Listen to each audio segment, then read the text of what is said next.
era uma cidade que tinha multiplicidade religiosa, por parte grega, romana, também judaica. Eles viviam ali no meio de uma loucura, digamos assim, religiosa. E havia sacrifício a ídolos, semelhante a Israel. Templo, sacerdote, sacrificava-se e também partia-se a carne. E era quase que impossível, não impossível, mas quase, muito difícil você não comer alguma carne que tivesse sido sacrificada a ídolos. E os irmãos daquela igreja, que ali estavam nesse contexto, eles se viam num impasse agora. Porque alguns tinham a sua mente mais forte, a sua teologia mais forte, e dizia, não tem problema, eu posso fazer o que eu quiser, eu posso comer. Outros já diziam assim, calma lá, não é bem assim, você está participando do sacrifício, você está pecando. E Paulo, ele escreve então esse texto para responder esse anseio. E nós podemos trazer isso para nós de uma maneira mais atual. Não temos aí, ao menos não sabemos, nenhum comércio de carne sacrificada a ídolos, mas nós temos decisões a tomar na nossa vida dia a dia.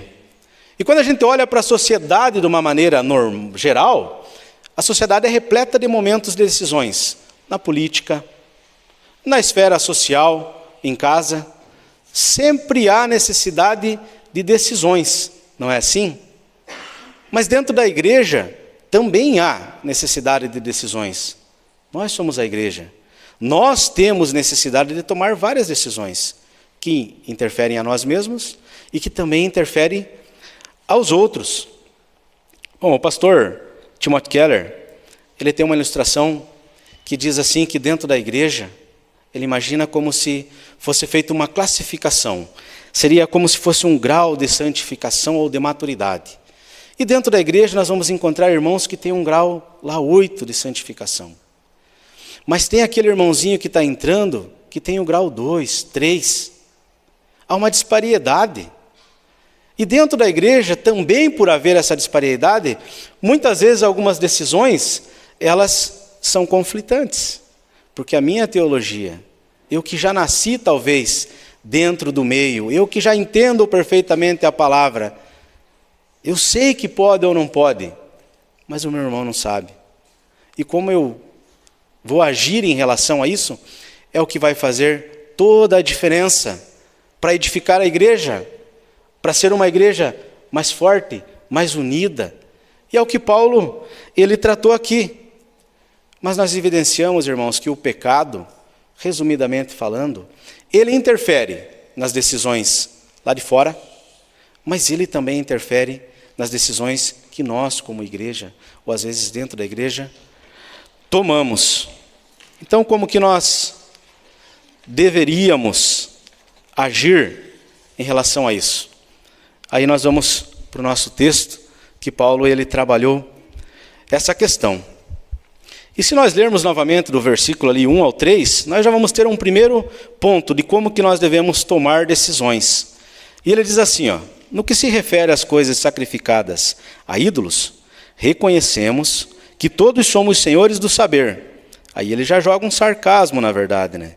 O saber ensoberbece, mas o amor edifica. Se alguém julga saber alguma coisa, com efeito, não aprendeu ainda como convém saber. Mas se alguém ama a Deus, esse é conhecido por ele. Paulo começa com quem dizendo assim, somos todos senhores do saber, ou levamos de uma forma onde o copo está sempre cheio. E não há mais espaço para receber informações, para ponderar sobre coisas. Só eu sei, eu sou Senhor absoluto. E eu digo que pode comer carne, e eu sei que está certo. Mas eu também digo que não pode, porque é sacrificado ao ídolo, e eu também estou certo. Não havia um diálogo, dá em se entender no texto, era só um confronto mesmo. O copo está cheio. Aí Paulo vem e diz assim, né, e também isso está em Provérbios, onde diz que a soberba ela precede a queda, que essa sabedoria, esse saber que eles julgavam ter, estava tornando eles soberbos. altivos. E nós talvez não paramos, às vezes, irmãos, para pensar que o nosso saber, se ele não está dosado com o amor, ele nos ensoberbece, nos deixa altivos, uma altivez tamanha que é só nós mesmos, só nossas decisões. Só que essa soberba ela é uma forma de rebelião contra Deus. Ela nos distancia. Deus não se agrada num coração altivo, não é verdade? Mas aí Paulo ele diz assim, mas o amor edifica. Então, Paulo aqui já dá uma dica para nós tomarmos decisões, tem que ser decisões que nos edifiquem, que edifiquem a igreja, que edifiquem a sociedade. E esse amor que ele descreve aqui é o amor sacrificial, é o amor dito ágape. Não é um amor normal, relacional, assim simples, que vai e vem, é quente e é frio. Não, é aquele sacrificial, o que Jesus teve por nós. Um amor que se doou, que se entregou. Aí já começamos a pensar, bom, eu posso comer carne ou não? Dentre as atitudes do meu dia a dia, como que eu vou tomar ela? Não posso ser com soberba. Tem que ser com um amor que entende, ama, quer cuidar do próximo. Nós precisamos refletir, ter um momento assim de reflexão antes de tomar as decisões.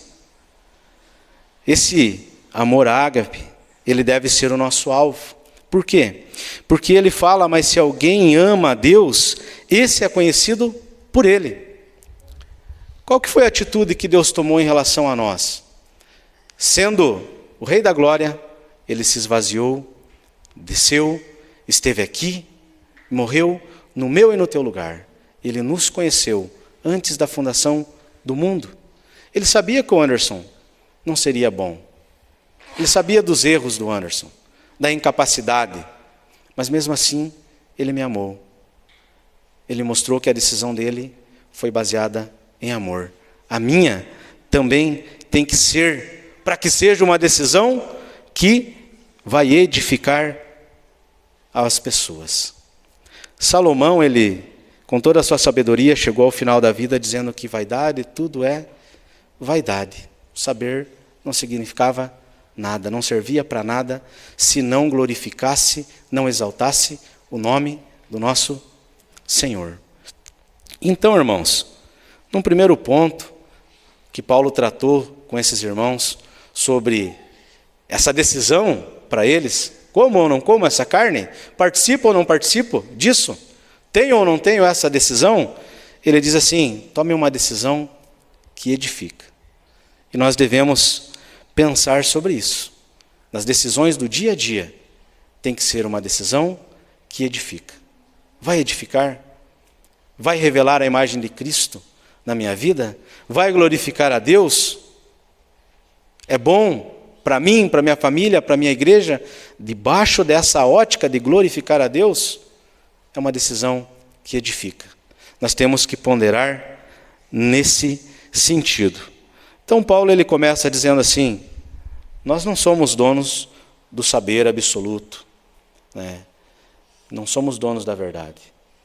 Aliás, nós vivemos no mundo das verdades relativas, né? A minha verdade é verdade, a do Marquinhos é verdade também. Sabemos que não é assim, há um ponto onde a verdade é absoluta. Esse ponto é em Deus. Mas Paulo ele segue. Ele diz assim, quer tomar essa decisão? Quer entender melhor ela?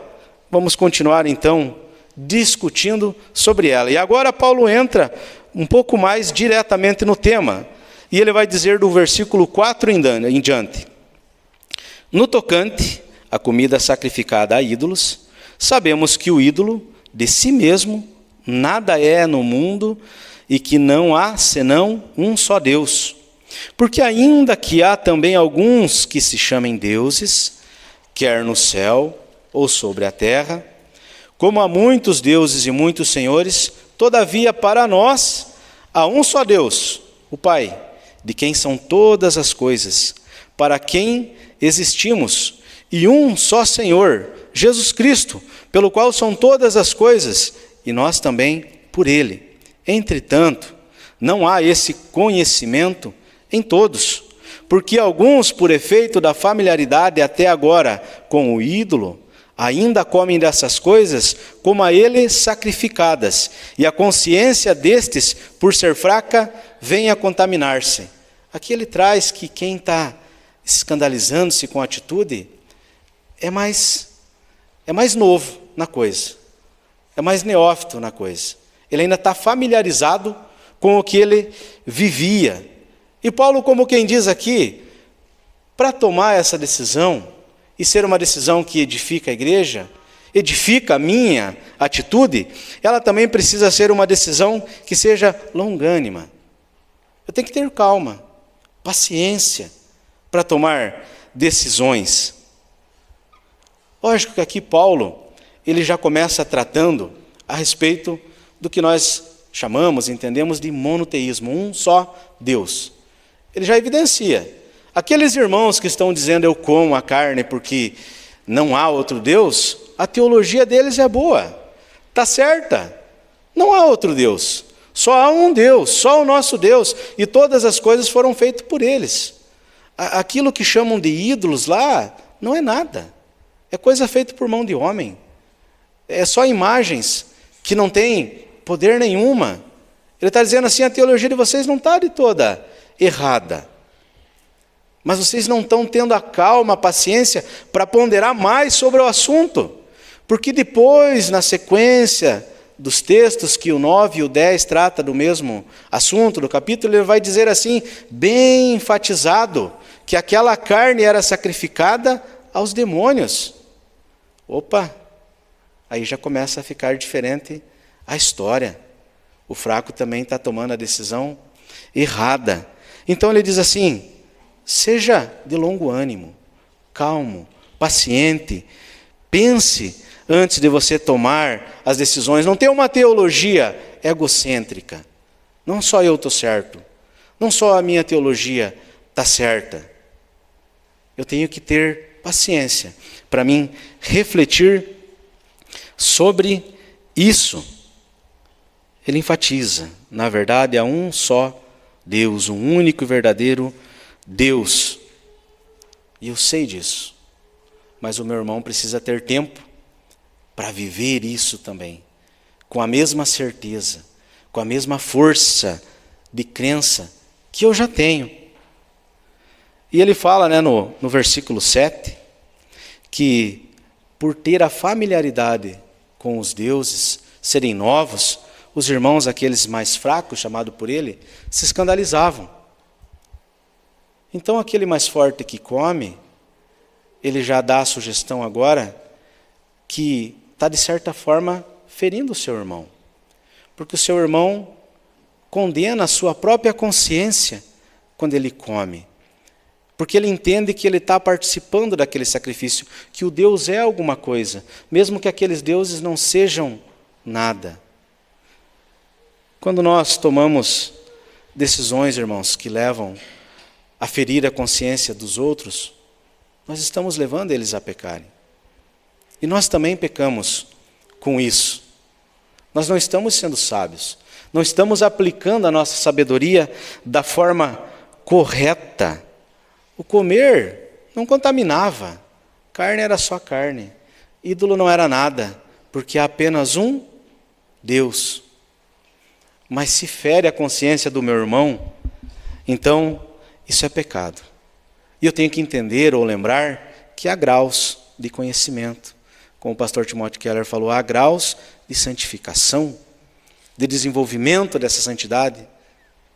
E nós temos que ter paciências, para que, como igreja, nós tenhamos decisões assertivas, que edificam, que são de longo ânimo, pacientes, que não levam as pessoas a ferir sua consciência e a pecar. E assim deve ser na nossa casa, na sociedade, na igreja, frente a todo e qualquer tema que nós tenhamos para discutir, para decidir. Mas Paulo ele vai agora, irmãos, chegar já bem pertinho da sua conclusão. E nós vamos ler do versículo 8 em diante, que ele fala assim, ó: não é a comida que nos recomendará a Deus, pois nada perdemos se não comermos, e nada ganhamos se não comermos. 9. Vede, porém, que essa vossa liberdade não venha de modo algum ser tropeço para os fracos. Porque se alguém te vir a ti, que has dotado de saber a mesa em templo de ídolo, não será a consciência do que é fraco induzido a participar de comida sacrificada a ídolos? E assim, por causa do teu saber, perece o teu irmão fraco, pelo qual Cristo morreu?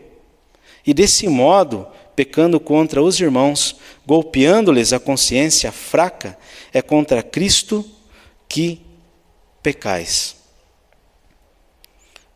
Esse não recomendado, não nos recomendará, Paulo aqui evidencia que o que ele estava tratando com aqueles irmãos não dizia em respeito à salvação. O tema tratado não está refletindo se eu participo ou não participo, eu sou salvo ou não. Dentro da nossa agenda de decisões, a maioria delas, a grande maioria delas, não vai estar num âmbito de relação, de conversa com as pessoas, que vai estar relacionada com salvação ou não. É mais coisas corriqueiras. A não ser como quando o irmão orou, falou, quando Deus coloca pessoas na nossa frente e nós estamos ali para evangelizá-las. Ali é sobre salvação. Ali há verdades que são absolutas. A palavra é inerrante. A salvação é somente mediante a graça, com fé no sacrifício de Cristo. Mas nas demais coisas, são coisas normais, corriqueiras. Paulo está dizendo, vocês estão dando uma grande ênfase para coisas que não são importantes. E talvez ele nos adverte. Talvez nós gastamos muito tempo dando ênfase para coisas que não são realmente importantes. E discutimos, e brigamos, porque meu político é melhor. Porque a minha decisão está correta. Porque não faz mal eu participar de tal festividade. Não faz mal eu ir lá em tal lugar e tomar o meu copo de vinho. E realmente, em certo sentido não faz mal. Mas edifica, faz com que você traga bom ânimo para o teu irmão, ou faz com que você peque contra o teu irmão. Muitas coisas não nos recomendarão diante de Deus, porque a salvação não é pelas obras. Mas o que nós fazemos e as decisões que nós temos que tomar no nosso dia a dia, elas refletem, elas fecham portas às vezes. Elas nos impedem de avançar com o Evangelho. Se elas desferem golpes dentro daqueles que já aceitaram Cristo, como ele fala aqui, quanto mais aqueles que ainda estão lá fora. Nós somos chamados, irmãos, para diante das necessidades de decisões na vida, olhar para Cristo e entender que o irmão mais fraco, dentro ou fora da igreja, é por ele que Cristo morreu, assim como foi por mim. Se nós estamos aqui hoje, irmãos, é porque um dia na eternidade, no conselho eterno, tomaram uma decisão de nos amar. Tomaram uma decisão onde o Filho se esvaziaria e estaria aqui, nessa terra, para morrer numa cruz, para levar sobre ele os meus, os teus pecados. E muitas vezes, diante de decisões simples da vida, nós nos dotamos do nosso saber, fechamos as portas do Evangelho, porque a nossa decisão, ela fere a consciência do nosso irmão. E nós sequer ponderamos. Não é uma decisão que edifica. Não é uma decisão que é planejada, pensada, impulsiva. Conto não com orgulho. Houve um tempo onde eu era aquelas pessoas que dizia, é meu jeito, gostou, gostou, não gostou, não é problema meu. Misericórdia, Senhor. Quantos corações eu feri, quantas oportunidades eu fechei. E ainda hoje eu tenho que lutar contra isso, porque senão minhas atitudes, minhas decisões são sempre metendo os pés pelas mãos. Eu preciso olhar para Cristo, Para o sacrifício dele entender que foi por mim e pelos outros que ele morreu. Ora, comer carne não tem problema, mas se fere a consciência do meu irmão, então eu não vou comer.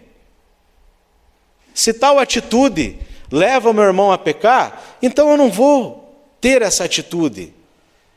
Porque eu tenho um exemplo em Cristo que decidiu me amar, que me mostrou o caminho, que deixou a sua instrução para que eu seguisse. E Ele tem que ser o meu modelo. O Evangelho tem que ser o meu modelo. Não a minha própria consciência. Eu não sou dono do saber quando ele começa o texto. Somos senhores do saber. Não, Jesus é Senhor do saber. A palavra tem a sabedoria e a palavra de vida. É nela que eu me inspiro, é em Cristo que eu tenho que me inspirar. E as decisões estão aí, irmãos. Não é verdade? Todos os dias. Na família, no trabalho, na sociedade, na igreja. Em relação às coisas mais simples, futebol, mais sérias talvez, política, estão ali. Como que eu tomo decisões? Elas precisam edificar. Elas precisam ser pensadas, alvo de algo assim paciencioso, mas ela também precisa considerar o sacrifício de Cristo. Porque a minha decisão que interfere às vezes na vida das pessoas, por aquela pessoa Cristo também morreu. E como eu vou dizer que não foi por ela que Cristo morreu? Eu não sou espírito para dizer quem que é salvo e quem que não é. Portanto, eu prego. E eu tenho que ter uma vida que glorifique a Deus. Que tome decisões assertivas para glorificar a Deus. Se a minha liberdade leva o meu irmão a pecar, essa minha liberdade chegou num limite. Eu posso ser sábio, eu posso ser forte, como aqueles irmãos julgavam-se ser. Mas mesmo assim, estar pecando e pecando contra Cristo. Porque Ele fala que se nós, deste modo, pecando contra os irmãos, golpeando-lhes, a consciência fraca é contra Cristo que pecais. Então, irmãos, diante das decisões diárias, nós precisamos ter um parâmetro. Qual que é esse parâmetro? Paulo, ele conclui. E eu vou ler para vocês a conclusão, ao invés de discorrer sobre ela. E Paulo conclui esse tema dizendo assim, ó, vai estar no capítulo 8, finalzinho do 10, início do 11. Paulo descreve: e por isso, se a comida serve de escândalo a meu irmão, nunca mais comerei carne para que não venha escandalizá-lo. Lá no 10, 31, portanto, quer comais, quer bebais ou façais qualquer outra coisa, fazei tudo para a glória de Deus, não vos torneis causa de tropeço, nem para judeus, nem para gentil, nem tampouco para a igreja de Deus. Assim como também eu procuro em tudo ser agradável a todos, não buscando o meu próprio interesse, mas o de muitos, para que sejam salvos. Sede meus imitadores, como também eu sou de Cristo. Para tomar atitudes, irmãos, olhemos para Cristo, imitemos a Cristo. Porque aqui ele tratou sobre comer carne. Pode parecer distante, longe para nós, mas era uma decisão a ser tomada. E no nosso dia a dia, nós tomamos várias decisões. E essas decisões, elas devem ser edificantes, cheias de um longo ânimo, pausadas, pensadas, e que considerem o sacrifício de Cristo, o exemplo maior que eu tenho de como tomar decisões. Porque, assim como Paulo fala, nós temos que ter uma sabedoria para tomar decisões, mas não cheia de soberba, mas pautada no amor que edifica, amor sacrificial. O pastor Hernanes Dias Lopes, ele conta um breve testemunho, onde ele diz que ele ia na casa de alguns irmãos, e os irmãos ali ofereciam uma taça de vinho para ele. E ele bebia, normalmente. Mas, ao passo de alguns dias, ele estava lá na casa de alguns outros irmãos, que já não tinham, assim, toda aquela firmeza. E ele ficava naquela ânsia, dúvida, e agora? Eu aceito ou não aceito? Eu tomo, eu não tomo? Com o receio de escandalizar. E aí ele termina dizendo: por esse motivo, uma decisão pessoal, nunca mais eu tomei uma taça de vinho. Paulo tratou sobre carne, mas não é só sobre carne. É sobre a tua vida, sobre a minha, as decisões que eu tomo em casa, como marido, como mulher, como filho. Filho, tuas decisões estão honrando teu pai? Pai, tuas decisões estão irando ou não estão irando teu filho? Casal, as tuas decisões estão amparando, fortalecendo ou não? Na sociedade, estou refletindo a imagem de Cristo ou não? Estou fechando portas. Na igreja, minhas decisões têm feito rupturas ou têm feito unir as mãos para se fortalecer, para vivermos em unidade? Paulo fala ali, sim, sobre carne. Mas nós podemos e devemos trazer para a nossa vida mediante a toda e qualquer decisão. Se essa decisão leva alguém a pecar, irmãos, nós devemos considerar. Há decisões onde nós temos que ser firmes. Se é coisa primordial, como autoridade da palavra, salvação somente em Cristo, não abro mão. Mas se é coisa corriqueira, do dia a dia, por mais que eu não queira dar o braço a torcer, por amor ao meu irmão, eu devo reconsiderar. E se preciso, nunca mais eu tomo aquela atitude. Nunca mais eu faço isso ou faço aquilo. Por quê? Porque isso nos edifica. Isso glorifica a Deus. Isso nos leva a ser cristãos melhores. E a nossa vida, termino dizendo, é cheia de decisões. Como eu e você temos tomado decisões. E eu convido a sempre olhar para Cristo. Sempre buscar a sabedoria que emana da palavra. E as nossas decisões serão sempre assertivas. Vão sempre glorificar e exaltar o nome do nosso Deus. Amém? Vamos orar, irmãos. Santo Deus, obrigado, Senhor, pela Tua palavra, Senhor. Eu te louvo porque, primeiramente, Senhor, ela falou muito comigo. Porque eu tenho muitas coisas ainda, Senhor, a ponderar. E tenho, Senhor amado Deus, muito que aprender do Senhor, de como me comportar, de como agir frente às decisões que eu preciso tomar, sejam elas as mais simples ou as mais importantes.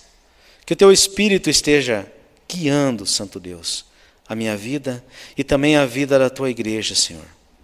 Que o Teu Espírito esteja, Senhor, nos dotando de um saber que seja um saber que edifica, que arde em amor, não em soberba. O Senhor mesmo nos deixou escrito, dito, que haveria um tempo onde não precisaríamos mais ser ensinados, porque o Teu próprio Espírito nos ensinaria. Nos ensina, Senhor, a sermos formados à imagem e semelhança do nosso Senhor e Salvador Jesus Cristo. Nos ensina, Senhor, a tomar as melhores atitudes em todas as áreas da nossa vida, para que glorifiquemos o Teu nome com as nossas atitudes, para que as nossas igrejas sejam fortalecidas, para que as nossas famílias e sociedade sejam fortalecidas, Senhor, para que nós venhamos a nos tornar sábios e não ferir, Senhor, a consciência do nosso irmão, e não levar, Senhor, o nosso irmão a pecar, e não fechar portas, não ser motivo de tropeço ao Evangelho, como a Tua palavra também falou, Senhor.